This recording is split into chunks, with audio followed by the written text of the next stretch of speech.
In this section, we will primarily look at how to attach the Teensy board, the IMU, and the USB hub to the chassis of the car.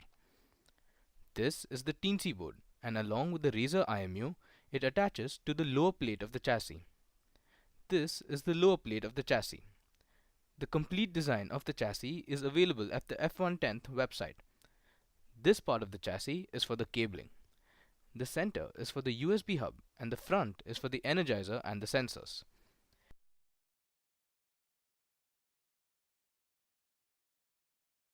Make sure the hex nuts are firmly held in place by something like hot glue.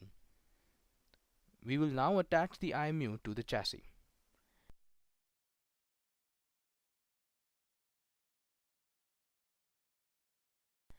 This is attached at the front of the chassis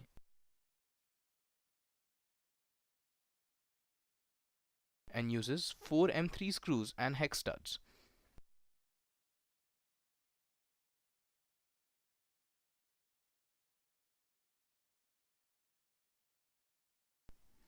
Make sure that the placement of the IMU is such that the pins can be reached through the opening provided.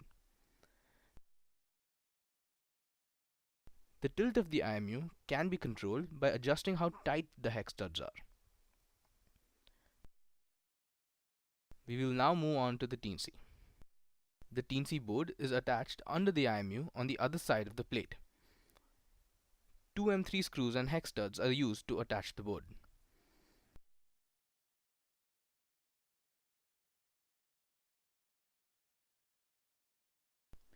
Make sure that the USB header is towards the rear of the car.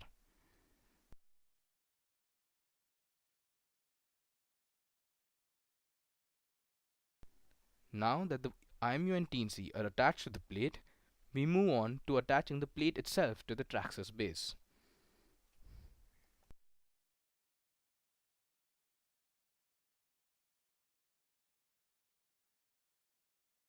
Now, we attach the lower plate of the chassis to the base of the car using aluminum spacers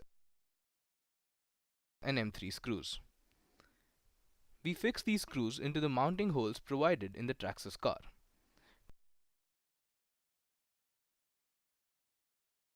Two in the front and two at the back.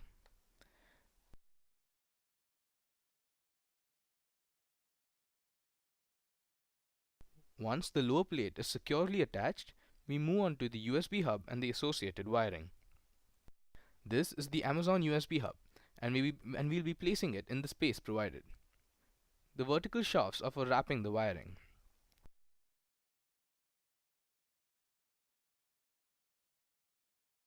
We'll attach the FTDI to the IMU and use a mini USB cable to attach the IMU to the USB hub.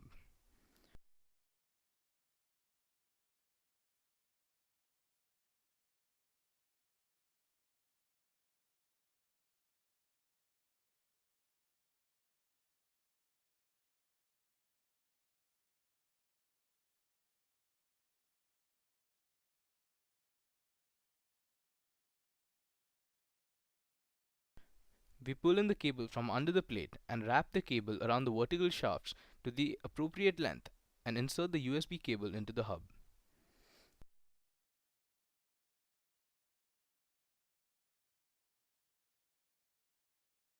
We will then use a micro USB to connect the Teensy to the hub.